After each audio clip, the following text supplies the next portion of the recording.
이강민의 잡지사 7월 호 26번째 페이지.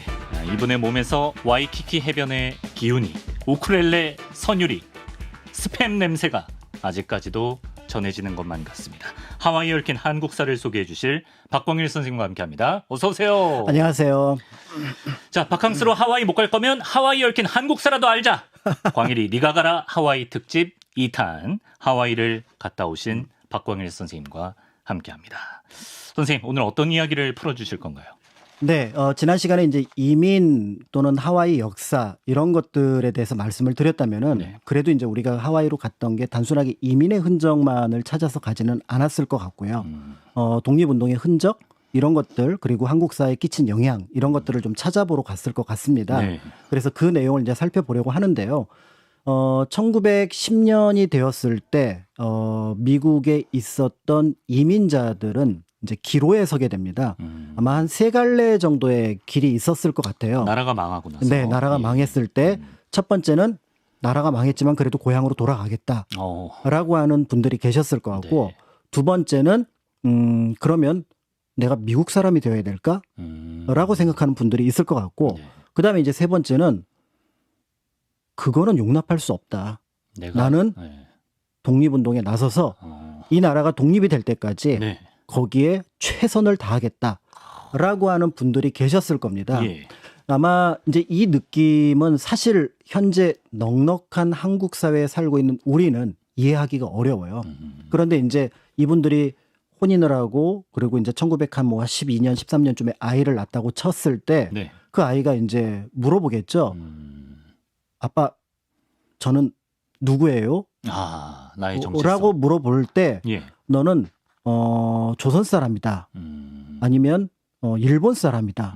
이렇게 얘기하기는 좀 곤란했을 겁니다. 네. 그러니까 너는 한인이다, 한국인이다. 그랬겠네요. 라고 얘기를 하려고 했다면은 네. 그랬다면은 그분들은 독립운동에 어떻게든지 열성을 다하지 않았을까. 그러면서 한인 사회가 자신이 가지고 있던 것을 빼앗겼고 네. 그리고 자신의 정체성을 유지하기 위해서라도 이 독립운동에 나서겠다는 큰 모습이 어떻게 보면 분위기가 만들어지게 되고 네. 그 과정 속에서 이제 우리가 찾아갈 독립운동의 현장이 곳곳에 자리를 잡게 됩니다. 머나먼 타국에 있지만 조국의 독립을 위해서 내가 힘쓰겠다라고 이제 하나로 뭉친 하와이의 한인들. 근데 그런 쉽지 않은 선택을 할 수 있었던 어떤 계기 같은 게 있을까요? 네, 일단은 그 머나먼 타지에 가면은 그리고 굉장히 많은 외국인들 사이에 한국인들이 있을 때는 서로 힘을 합쳐야 돼요.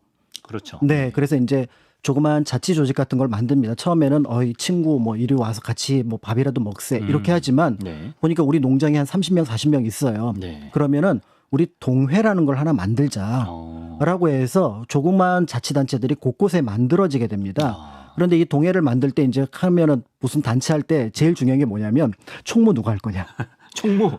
이런 것도 중요하지만 예. 또 하나가 우리 동네의 규칙은 회비도 내야 되고 그리고 술 먹고 막 그 돈 낭비하면 안 돼. 네. 이런 규칙들이 만들어지니까 그렇지. 자연스럽게 한인들이 그 동해 속에서 뭔가 서로에 대한 의지도 할 수 있지만 한편으로는 힘도 느낄 수 있는 이런 부분들이 만들어지게 되면서 이런 자치 조직이 이제 만들어지게 되고요. 네. 이런 가운데 1903년쯤 되니까 이제 홍승하라고 하는 분이 그러지 말고 우리 정치단체를 하나 만들자. 그래요? 그냥 우리 그 어떤 자조를 위한 단체뿐만 아니라 네. 나라를 위한 어떤 움직임을 만들자. 그렇게 이제 제안을 합니다. 네. 그렇게 해서 그럼 어떤 단체로 만들 거냐라고 아마 주변에서 얘기를 했을 것 같아요. 우리는 새로 태어난 국민 시민 그런 의미에서 새신자에다가 백성민자. 신민. 그래서 신민회를 만들자. 신민회. 라는 게 1903년에 처음으로 정치 조직으로 만들어집니다. 네. 그런데 이 신민회가 만들어질 때 이분들이 겉으로 내세운 것 중에 하나가 공화주의예요. 공화주의요. 공화주의가 바로 뭐냐면 왕을 없애고 우리의 대표를 우리가 뽑는 거잖아요. 그렇죠. 그런데 1903년이라는 시기가 아직 대한제국이 건재하던 시기입니다. 그렇죠. 예. 그러니까 거기에 있었던 이제 그 왕을 중요하게 생각하는 분들이 볼 때는 반역? 이거 반역이잖아. 네. 역적이잖아. 네. 라는 반발에 부딪혀요. 그래서 이 단체는 금방 네. 사라지게 되지만 네. 이 단체의 영향을 받아서 국내에 또 하나의 조직이 만들어지는 게 안창호 선생 중심으로 만들어진 게 신민회. 그 신민회. 백오인 사건. 예. 그래서 이 단체도 사실은 없어지게 된 배경 가운데 하나가 바로 뭐냐면 네. 물론 일본이 이제 이들을 독립운동 단체로 봤던 부분도 있었지만 공화주의라는 부분들도 조심스럽게 다뤘던 부분들이 있었거든요. 그러니까 이런 것들이 이제 서로 영향을 주고 받았다라고 볼 수가 있고요. 네. 사실 이제 독립운동을 살펴보다 보면 자연스럽게 따로따로가 아니라 서로 의지해서 독립운동을 하고 있구나. 그래요. 그러니까 지역은 다르지만. 그렇죠. 이제 이런 것들을 이제 우리가 볼 수 있는데 여기에서 그 단초를 하나 만들어 볼 수가 있습니다. 네. 신민회가 사라지고 나서는 뒤이어 한인합성협회가 설립된다고요? 그렇죠. 이제 그래서 그 신민회의 어떤 전철을 좀 밟지 않고 조금 더 넓은 의미로 그래서 조금 지역 기반을 탄탄하게 하고 무엇보다도 사람들이 그 관심을 갖게 하는 방법 중에 하나는 바로 뭐냐면 회비를 걷는 거예요. 회비를 가지면 되게 책임감을 가질 수밖에 없고. 그렇죠. 회비를 내면은 도대체 내가 낸 돈이 어디에 쓰이는지 그렇지. 이런 것들도 관심을 갖게 되잖아요. 네. 그래서 이 합성협회에서는 처음부터 이제 한인합성협회에서는 회비를 받고 그렇게 해서 회원들을 모집을 하니까 이게 금방 이제 조직이 만들어져서 하와이 전역에 47개라고 하는 어마어마한 조직이 만들어져요. 그러니까 이 합성협회가 이제 만들어지게 됐는데 네. 그런데 1908년에 네. 상항 샌프란시스코에서 굉장히 충격적인 사건 하나가 일어납니다. 상항이 샌프란시스코입니까? 그렇죠. 이제 예. 하와이에 있었던 호놀룰루 항을 네. 호항. 그러니까 여러분들이 혹시 역사 자료를 볼 때 호항에서 벌어진 일, 상항에서 벌어진 일 하면은 이제 요렇게 이해를 하시면 될 것 같은데요. 샌프란시스코에서 무슨 일이 벌어졌죠? 거기서 예. 미국인이었지만 네. 일본의 외교 고문으로 왔던 스티븐스가 네. 일본이 한국을 지배하는 걸 당연하다라는 연설을 한 거예요. 예. 이걸 장인한 전명훈 의사가 서로 모르는 사람인데 네. 결국은 스티븐스를 처단하는 사건이 일어나게 되잖아요. 서로 몰랐는데 둘이 어쩌다 보니까 둘이 만나요. 그래서 처음에 전명훈 의사 나타나고 그다음에 장인환 의사가 나타나서 예. 전명훈 의사는 또 총이 불발이어서 치고받고 싸우고 장인환 의사가 쏜 첫 발에 또 전명훈 의사 어깨 맞고. 아이고. 예. 어쨌든 그렇지만 스티븐스가 처단되는 사건이 네. 일어납니다. 네. 그러니까 이제 결국은 이게 미국 내에서 벌어진 사건이니까 재판을 준비해야 되는 과정이 있었잖아요.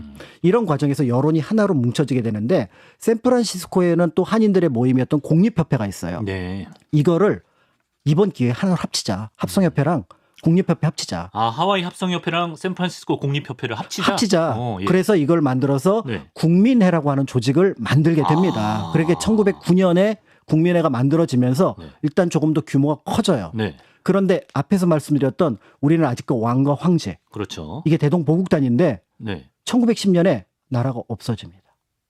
그렇죠. 그러니까 대동보국단도 그럼 우리도 이제는 국민의 힘을 합치겠다. 이제 점점 부풀리네. 네, 커지네. 그래서 1910년에는 국민회가 대한인 국민회. 이거 들어봤다. 대한인 국민회. 굉장히 중요한 조직입니다. 예. 이 조직이 얼마나 중요하냐면 1919년 대한민국 임시정부가 수립하기 전까지는 네. 국외에서 임시정부 노릇을 한 거라고 볼 수가 있는데요. 그렇군요. 그러니까 처음에는 하와이하고 샌프란시스코에서 시작이 됐지만 본부는 샌프란시스코에 두지만 하와이, 멕시코, 연해주 이런 데다가 지방총회를 둡니다. 네. 지방총회를 두는데 무엇보다도 이들이 했던 가장 큰 역할은 뭐냐면 1910년 이후에 지난주에 이제 사진 신부라든지 이런 어떤 사람들이 오잖아요. 그러면 일본 영사관에서 네. 이 사람들은 일본인 데스 이러는 거예요. 우리가 일본인이 아니라는 걸 누군가가 증명을 해줘야 증명을 되잖아요. 해줘야 되는데. 그 증명을 해줄 수 있도록 미국 하와이 당국과 교섭을 하고 또 네. 미국 정부와 교섭을 해서 네. 법인으로서 인정받은 단체가 바로 대한인 국민회가 되고요. 예. 이 대한인 국민회의 보증을 통해서 네. 한국인은 한국인으로서 인정받게 됩니다. 나라가 망했음에도 나라가 망했습니다. 조건은 그거예요. 이럴 수가 1910년 있나? 이전에 예. 나온 사람들이다. 아. 이제 그거를 밀어붙이는 거예요. 야.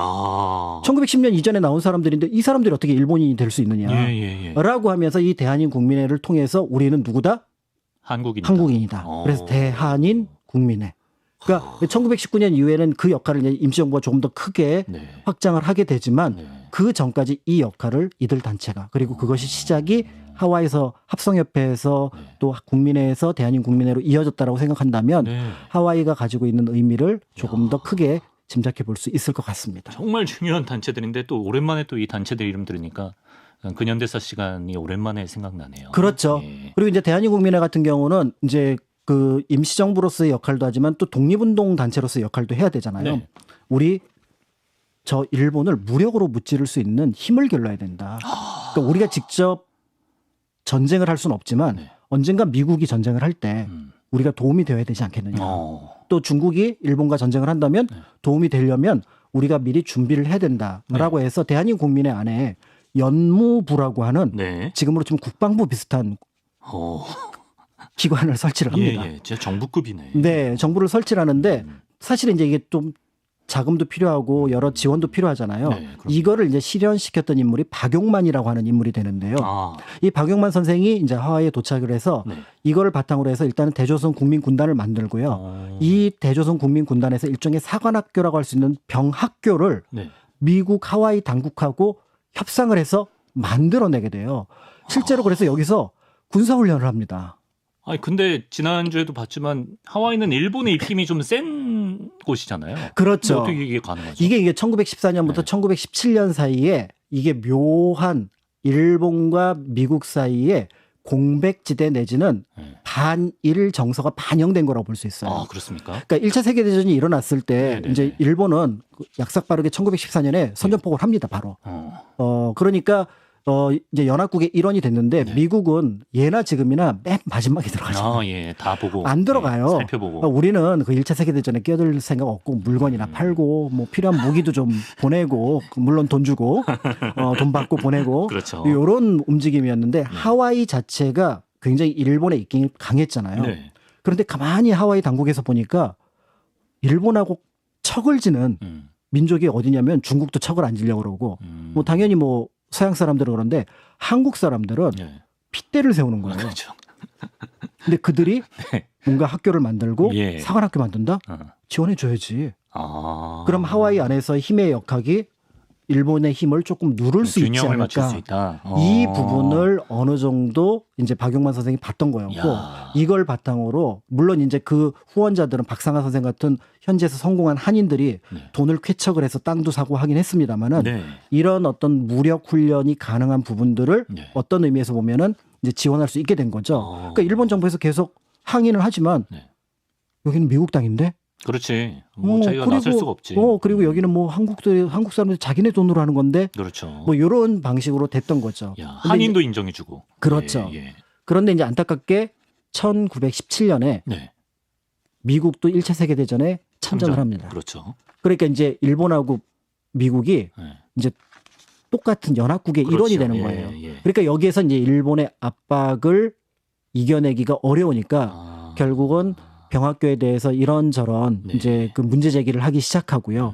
그러니까 대조선 국민군단과 그다음에 병학교가 차츰차츰 문을 닫는 아하. 그 순으로 가게 되는 거죠. 그래서 독립운동사를 볼 때 우리의 의지만큼이나 중요한 게 국제적인 정세 그러네요. 또 그 지역의 어떤 상황들인데 네. 이제 이런 것들을 염두에 두고 조금은 안타깝지만 한때는 대조선 국민군단에 또 병학교까지 네. 그렇지만 또 그들이 힘을 잃고 또 다른 조직으로 변화되는 이런 과정들을 보시는 것도 네. 요 배경이 있었다라고 보시면 좋을 것 같습니다. 그런 역사가 있었다는 것만으로도 대단하다는 생각이 듭니다. 예. 그리고 또 이제 하와이에서의 독립운동을 얘기할 때 빼놓을 수 없는 곳이 있는데 바로 한인 학교라고요. 그렇습니다. 한국인들은 어딜 가든지 교육의 민족. 제일 먼저 그러니까 자기 집을 먼저 사는 게 아니라 돈을 모아서 학교를 먼저 지어요. 야. 이런 나라가 없어요. 우리 그러니까 쿠바에서도 그랬었죠. 그러니까 이게 아마 그러니까 뼈저리게 뭔가를 느꼈던 것 같아요. 그러니까 이제 여기에 굉장한 뉘앙스의 차이가 있는 거는 주의를 할 필요가 있는데요. 네. 그러니까 대한제국이 멸망하는 데는 우리가 좀 교육이 부족했다라는 게 어느 정도 한인들이 우리가 할 수 있는 일로서 인식을 했습니다. 다만 대한제국이 멸망하는 결정적인 역할은 결정적인 원인은 일본의 침략입니다. 당연하죠. 그러니까 일본의 침략을 빼놓고 두 번째인 거지 이것 때문에 망했다 그러면 큰일 나요. 아, 예. 그래서 가끔 일제강점기나 독립운동사 볼 때 이렇게 보시는 분들인데 이게 아니라 그래요? 1차 원인은 무조건 일본의 침략입니다. 그렇지만 우리가 조금은 뭔가 준비를 더 했으면 좋았을 걸 하는 네. 생각을 하는데 하와이 이민자들은 1902년부터 5년에 와서 미국을 가만히 봅니다. 네. 가만히 보니까 학교들이 있는 거죠. 네. 그리고 그 학교에서 이제 뭔가를 해야 되는데 여기는 조금 더 절실한 부분이 있었던 게 뭐냐면 소수예요, 자신들이. 그렇죠. 그러니까 일단 한인의 정체성을 2세들이 가지고 있어야겠다는 거예요. 아, 네. 그런데 한편으로 자기들은 영어를 못합니다. 네. 근데 내 아이들은 여기서 살려면 영어도 해야 되는 해야죠. 거죠. 예. 그러니까 영어도 가르칠. 그래서 영어도 가르치고 한국어도 가르치고. 그렇죠. 예. 그렇게 해서 결국은 이거를 학교를 필요로 했고 필요하다면 여기서 군사훈련까지. 교련 이런 거. 그렇죠. 이 군사훈련은 예. 체력 단련도 되지만 또 한편으로 독립에 대한 어떤 열망 이런 것들을 키우는 어떤 역할도 할 수가 있거든요. 네. 이런 것들을 공통적으로 할 수 있는 학교를 만들게 되는데 그게 바로 한인 기숙학교입니다. 한인 기숙학교. 그래서 이제 당시 이 지역에 있었던 그 선교사 단체들에게 우리가 돈을 이만큼 낼 테니까 네. 지원해 줄 수 있느냐. 처음 본 거예요. 이런 민족은 그러니까 미국인 선교사들이 네. 예. 아니 자신들이 그 거금을 만들어서 그래서 학교를 짓겠다고 그렇게 해서 지원을 해달라고 하니까 대단하다 놀랍겠다. 한국인들. 그래서 자신들은 그거보다 몇 배 해당하는 돈을 들여서 학교를 지어주긴 했습니다만 예. 감리교단에서 이제 지어주는데요. 네. 이제 그렇게 지어주지만 결국 그렇게 해서 한인 기숙학교라는 것이 만들어지게 되는 거죠. 네. 지난주에도 그랬고 방금도 선생님께서 이제 감리교단 말씀을 하셨는데 하와이 한인 사회의 중요한 축이 이제 감리교라고 하는데 심지어 당시 하와이 감리교인의 절반 이상이 한인이었습니까? 네, 64%라는 기록까지 있는데요. 네. 이게 제가 이제 논문에서 인용을 했던 부분이라서 정확하게 그 내부까지는 잘 모르겠습니다만은 하와이에 있는 한인의 비율이 2%인데 네. 하와이에 있는 감리교인의 64%가 한인이라고 하면은 이야. 그러니까 당시 하와이에 있는 감리교단에서 볼 때는 한인들이 네. 하늘에서 보낸 사람들인 거예요. 그 정도인가? 네. 예. 그런데 이제 이게 네. 또 한편으로 하와이에 정착하는데 굉장히 큰 영향을 끼쳤습니다. 왜냐하면은 일본 사람들이 이민을 해오면서 뭘 가져오냐면은 네. 또 뭐 가져왔어요? 신사 가져옵니다. 신사. 예. 예. 중국인들은 뭘 가져올까요? 절 가져오잖아요. 예. 근데 한국인들도 당연히 뭔가를 가져올 거라고 생각을 했는데 그렇죠. 뭐 장승이라도 소떼라도 가져올 거라고 생각을 했는데 예. 이 사람들은 와서 예. 선교사들한테 뭐라고 얘기를 하냐면 교회를 지를 수 있게 지원해달라. 선교사들 되게 약간 기특하게 받겠다. 물론 이제 예, 첫 약간 그 놀라기도 이민자들이 하고. 그 내리 교회를 중심으로 했던 그렇죠. 인천에서 감리교인들이기도 예. 하긴 하지만 예. 그럼에도 불구하고 이런 아시아에 사람들이 있었나? 예. 굉장히 놀란 거예요. 약간 호감이었을 것 같아요. 굉장한 호감이었습니다. 예. 그래서 실제로 처음에 교회를 지어준 거는 감리교단에서 지원을 해준 게 아니라 농장주들이 지원을 해줘요. 그래서 농장주들이 각 농장 안에다가 네. 조그만 교회를 하나씩 짓기 시작했고 네. 이거를 이제 하나로 모아서 이제 감리교회, 연합감리교회 형식으로 이제 만들어지게 됨으로써 네. 이제 하와이의 큰 8개의 섬뿐만 아니라 이제 무인도도 있어서 그 섬은 빼지만 여러 곳에 수십 개의 한인 교회가 생기게 되면서 수십 개가. 그러니까 교회 그다음에 학교 이게 이제 소위 말하는 커뮤니티 공동체의 바탕이 되면서 네. 몇 명 되지 않는 한인들이었지만 네. 그 한인들이 굉장히 큰 영향력을 이제 서로 가지고 있었고 하와이 사회에도 끼칠 수 있던 이제 그런 방향이 만들어졌다고 볼 수 있습니다. 그 중에서 우리가 좀 주목해봐야 할 교회 어떤 게 있을까요? 여러 가지가 있는데요. 네. 이제 가장 대표적으로 지금 이제 그리스도 연합 감리교회라고 했던 호놀룰루 감리교회입니다. 지금도 되게 멋있다. 네. 저 교회는 이제 지금 60년대 현재 위치에 현재 모습으로 지었다라고 볼 수가 있는데 네. 그 전에는 이제 1903년에 처음 지어졌던 교회라고 볼 수가 있고요. 네. 저 교회 같은 경우는 이제 처음에 한국에서 선교사를 먼저 파견을 했습니다. 그래서 선교사를 파견했다가 그 선교사가 한 1, 2년 정도 활동을 하고 그다음에 나중에 이제 민찬호 목사라는 분을 보내서 네. 이제 처음으로 부임한 목사, 정식 목사라고 할 수가 있는데 네. 이제 이분이 활동을 하면서 교인들이 금방 늘어난 사례라고 볼 수가 있고요.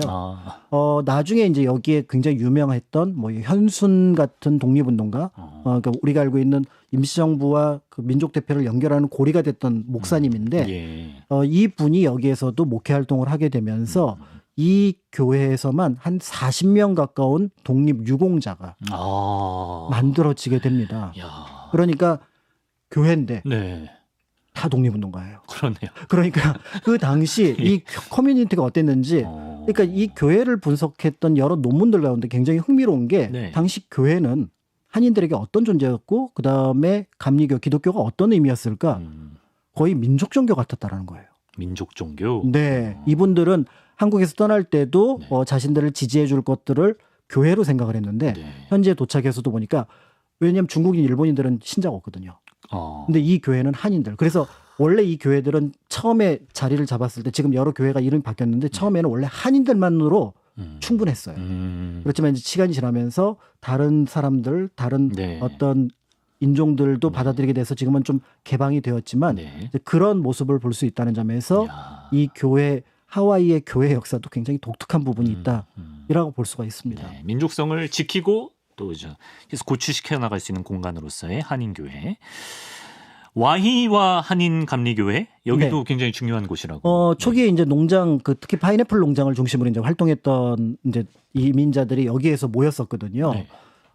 와이야 이제 그 교회 같은 경우도 이제 어떤 의미에서 보면은 여러 교회 중에 하나가 되는데 여기에 굉장히 특이한 몇 가지 사실들이 있습니다. 그 중에 하나가 바로 뭐냐면 여기에서 활동했던 신도였던 박신혜라는 분한테 네. 김구 선생이 계속 편지를 쓴 게 남아 있어요.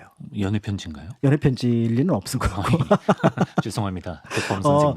그래서 이제 그쪽에서 도와주셔서 고마운데 이번에 조금 더 동시 자금이 필요한데 어떻게 보내줄 수 있느냐. 아, 돈을 보내줬구나 백범 네. 선생한테. 그러니까 이 교회에 그래서 백범 일지에 보면은 예. 어떤 기록이 나오냐면 네. 이제 백범 김구 선생이 1932년에 한인 애국단을 만드는데 네. 그분이 정확하게 이 단체 이름은 몰랐던 것 같지만 예. 하와이 애국단이라고 하는 이름을 붙여서 그쪽에서 자금을 지원받았다 이런 기록이 남아 있는데 네. 이게 여기 와이와 감리교회에서 신도들이 모아서 보낸 돈이었던 거고요. 아, 그렇군요. 대략 한 1,000불 정도가 되는 돈이었는데 네. 이 돈이 한국 독립운동사를 바꿉니다. 왜 어떻게 바꿉니까? 아니 1,000불을 갖고 어떻게 바꿀까? 1,000불로. 예. 네, 어떻게 할까 생각을 하지만 네. 1932년 당시 임시정부는 거의 와해 상태였잖아요. 네. 그러니까 이제 결국 김구 선생이 한인 애국단을 별도로 꾸며서 이제 어떻게 보면은 의열 활동으로 그렇죠. 독립운동을 하고 있던 상황이었는데 네. 그 자체도 자금이 여의치 않았던 거예요. 그런 상황에서 이제 마지막으로 뭔가 큰 어떤 사건을 하나 준비를 하고 있었는데 바로 일왕에게 폭탄을 던지는 겁니다. 예. 근데 그거에 하겠다고 자원해서 나선 사람이 이봉창 의사예요. 아, 이봉창 의사. 예. 한국말보다 일본말을 잘했던. 그렇죠. 그래서 기노시타 쇼조라고 하는 일본 이름을 갖고 있었던 이 이봉창 의사가 나타났으니까 네. 적임자다. 그리고 도쿄로 보내야 된다. 네. 폭탄을 만들어야 된다. 그 돈을 여태까지 아껴두었던 그 1,000불. 1,000불.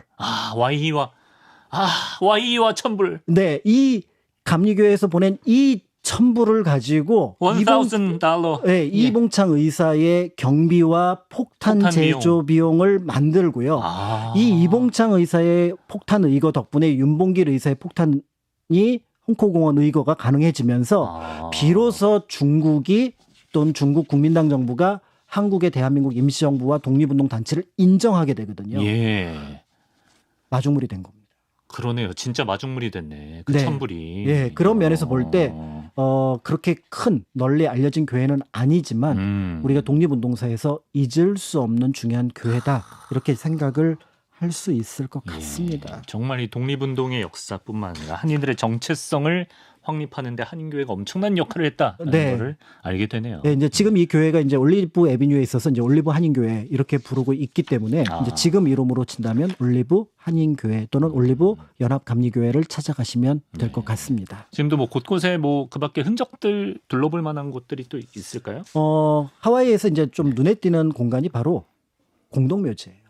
공동묘지. 네, 결국은 이제 이민자들 처음에는 노동자였지만 어느 순간 이민자로 바뀌게 되고 또 어느 순간 독립운동가로 바뀌었고 네. 또 거기에서 삶을 살아갔던 그 사람들이 생을 마감한 곳도 결국은 하와이가 되니까요. 그렇죠. 그러니까 이영 만리 우리가 당연히 여기는 영어만 있을 거라고 생각했던 공동묘지에 본관과 그다음에 이름을 한글 또는 한문어로 적은 묘비를 만날 때 야, 느낌이 남다릅니다. 그럴 것 같아요. 그분이 독립운동가라면 더 감회가 깊겠지만 예. 그렇지 않다고 하더라도 이영 만리에 그리고 100년 전에 만들어진 묘비에 한글이 적혀 있다라는 사실을 알게 되면은 네. 우리 역사의 범위를 네. 넓혀서 봐야겠구나. 그러네요. 예. 그래서 더 넓게 보아야 되겠고 그리고 우리가 한반도 중심으로 한국사를 인식하는 것들이 있는데 한반도 밖의 사람들은 그렇지. 조금 더 다른 한국사를 이해하고 있겠구나. 네. 이런 것들을 이제 보게 되는데요. 그래서 이제 뭐 제가 뭐 푸이키 공동묘지라든지 그다음에 오아우 공동묘지라든지 그다음에 또 한편으로 이번에 가진 않았지만 빅아일랜드라고 하는 힐로에 있는 공동묘지라든지 네. 이런 곳들에 있는 한인들의 무덤을 보는 것만으로도 사실은 역사 공부가 굉장히 된다고 볼 수 있습니다.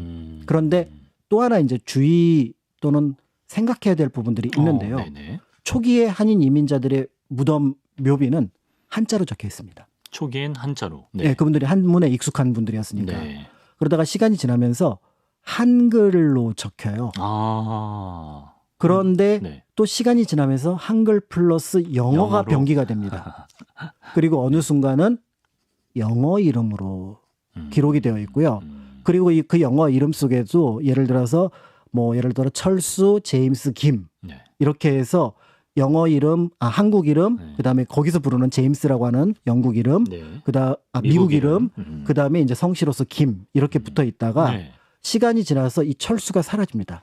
야. 제임스, 킴 성만 남아 있게 되는 거예요. 패밀리 네임만 남게 되는데 이거를 볼 때 우리가 고민해야 될 부분은 뭐냐면 초기 한인들은 한국에 대한 정체성이 굉장히 강했다면 네. 중간쯤에 2세대, 3세대들은 그거를 중간 정도 갖고 있었다면 그렇죠. 예. 3세대, 4세대들은 선택적으로 정체성을 갖고 있다는 거죠. 선택적으로. 그러면 이거는 우리가 어떻게 할 수 없는 변화입니다. 네. 그런 그 어떻게 할 수 없는 변화를 1세대를 바라보듯이 바라볼 수는 없다라는 거예요. 아, 그분들을 약간 좀 곱지 않은 시선으로 보거나 이건 말이 안 된다. 그렇죠. 그러니까 곱지 않은 시선으로 바라보지 말아야 되는 부분들도 있고 예. 또 한편으로 그분들이 잘 모를 수도 있겠구나. 아, 예. 예, 그렇죠. 거꾸로 얘기하면 당연히. 내가 가서 얘기를 했는데 네. 그런 일이 있었어요? 그래요? 그러니까 그 얘기의 커뮤니케이션 통로를 한국 안에서도 네. 고민을 하고 만들어야지 초기에 있었던 것들을 이어나갈 거고 네. 그리고 어느 순간은 놓을 수도 있을 수 있는 네, 그럼요. 예. 그런 부분. 그렇지만 그 옛날 우리 어른들이 한국과 관련이 있었다라고 하는 이 변화를 이해하고 또 때에 따라서 대처하고 또 때에 따라서는 받아들이는 것. 에이. 이런 것까지가 필요한. 그래서 역사라고 하는 부분들을 고정되어 있다라고 보는 것들이 좀 어렵다라고 느껴지고요. 네. 더불어서 이제 제가 하와이 가서 느꼈던 것 중에 하나가 여기서 독립운동 자금을 보냈었는데 네. 그 자금을 받은 사람은 상해에 있었던 김구 선생이고요. 그렇죠. 그거를 들고 일본으로 갔던 분은 이봉창 의사고요. 그렇죠. 또 한편으로 아까 이제 그 전명훈 의사 같은 경우가 네, 네. 샌프란시스코에서 이제 나와서 어디로 가냐면은 연해주로 갑니다. 아, 또 연해주까지. 연해주로 가는데 같은 건물 안에 누가 있어요? 안중근 의사가 있었어요. 아, 또 만났을지 안 만났을지는 모릅니다. 예. 그런데 안중근 의사가 그 전까지는 의병 활동을 했었잖아요. 네. 그런데 장인환 전명훈 의사의 의거를 보고 의열 활동으로 독립운동을 할 수도 있겠구나. 그리고 그 결과가 우리가 알고 있는 1909년 10월 26일에 있었던 네. 이토의 첫안이잖아요. 그러네요. 그러니까 독립운동은 모두 연결되어 있습니다. 그러니까 한인들이 있는 곳이 모두 연결되어 있다면 약간 소름 돋는다. 예, 독립운동도 모두 연결되어 있어서 여기가 잘했느니 못했느니 여기가 잘했느니 못했느니 여기가 잘했느니 못했느니가 아니라 서로 의지하고 연결할 때 비로소 가치를 발휘하는 것이 독립운동. 네. 한인 사회도 그렇게 북에 730만 재외동포가 있거든요. 네. 그럼 우리가 이제 오늘은 하와이를 봤지만 네. 예를 들어 고려인이라고 보는 중앙아시아, 그렇죠. 그 다음에 또 중국에 있는 조선족이라고 불렀던 동포들, 또 일본에 있는 제일교포들, 그리고 그 외에 다른 지역에 있는 한인들에 대한 것들도 이 기회를 통해서 관심을 갖고 그 사람들과 어떤 방식으로 우리의 역사와 문화를 이해하고 더불어서 만들어갈지 네. 이런 것들을 생각해 보면 좋지 않을까라는 생각이 들어요. 세계 곳곳에서 힘을 합쳐 이뤄낸 게 바로 독립이 아닌가 싶습니다. 그래서 거기 가시는 관계자분들하고 약간 죄송한 말씀이지만 농담도 했습니다. 뭐라고요? 전 세계에서 독립운동을 하신 덕분에 제가 독립운동사만 찾아다니더라도 세계 여행을 할 수 있을 것 같다라고 말씀을 드렸습니다. 예, 말 되네요. 네, 왜냐하면 유럽에서도 네. 미국 본토에서도 쿠바에서도 그 다음에 중국에서도 인도에서도 독립운동을 하셨기 때문에 중앙아시아 한번 다녀오시죠. 그렇죠. 예. 카자흐 우즈벡도 그래서 이제 그런 어떤 곳들, 그러니까 우리의 독립운동가들의 흔적을 찾는 것만으로도 충분히 세계 일주가 가능한 그런 역사를 가지고 있는 나라가 네. 바로 우리라고 볼 수 있고요. 이제 마지막으로 이제 한 가지 제가 그 예전에 이제 그 지방 촬영 때문에 이제 이렇게 갔었는데 네. 그때 제가 이제 하와이 이민자들 관련된 자료를 계속 보고 있었거든요. 네. 보고 있었는데 제가 점심에 조그만 시골에 있는 식당에 갔었는데 그 옆에 캄보디아 노동자가 와서 앉아서 식사를 하시더라고요. 네, 네. 갑자기 120년 전 우리 사탕수수 재배하러 가셨던 갔던 그리고 어떤 의미에서 보면 당시 주류 사회에서 조금은 떨어져 있었던 우리 한인들이 생각이 나는 거예요. 아. 갑자기 울컥하는 거예요. 그래서 저 사람한테 뭔 얘기를 해야 되지? 아 그냥 따뜻한 눈길만 보내주어야겠구나라고 생각을 하는데 네. 저는 이게 또 하나 우리 독립운동사가 가지고 있는 굉장히 큰 자산. 아. 그래서 주변 사람들을 네. 무시하지 않고 네. 모두 우리 안으로 받아들일 수 있는 만약에 그분들이 편하게 그 안으로 들어갔다면 우리가 되게 굉장히 다행이라고 생각을 하잖아요. 네. 차별받지 않고. 그럼요. 그러면 우리는 거꾸로 우리 안에 들어온 사람들을 네. 차별하지 않고 받아들일 준비를 하는 것들도 독립운동이 주는 굉장히 중요한 우리의 역사적 자산. 아. 독립운동이 없는 나라 있습니다. 네. 그 나라 네네. 옆 나라 일본. 일본. 예, 예, 이해 못하나? 예. 예, 이해 못하죠. 그치. 그러니까 자신의 감정으로 이해를 못한다는 것들이 굉장한 한계로 다가올 수 있거든요. 그러니까 그런 것들을 생각하는 것들 이것도 의미가 있지 않을까 네. 이런 생각이 듭니다. 우리 역사가 겪은 만큼 더 품어줄 수 있는 쪽으로 나아가면 좋겠습니다. 아주 의미 있는 시간이었고요. 오늘 특별히 끝인사를 준비해 오셨나요? 끝인사라기보다는 네, 네. 이제 보통 하와이에서 뭐 안녕하세요 반갑습니다 인사할 때 지난주 배웠죠? 다 같이 알로하 알로하 이렇게 알로하 이렇게 하는데 예. 고맙습니다 땡큐의 의미로 땡큐. 마할로. 마할로. 네, 그래서 알로하 하와이, 예. 마할로 어, 하와이. 하와이. 예. 요거 전화 받으란 얘기 아닙니다. 예. 요새 이렇게 받지도 않아요. 네. 예. 하와이 독립운동의 역사 박광일 선생님과 좀 뭉클해지는 시간 같이 느껴봤습니다. 선생님 오늘 말씀 고맙습니다. 감사합니다.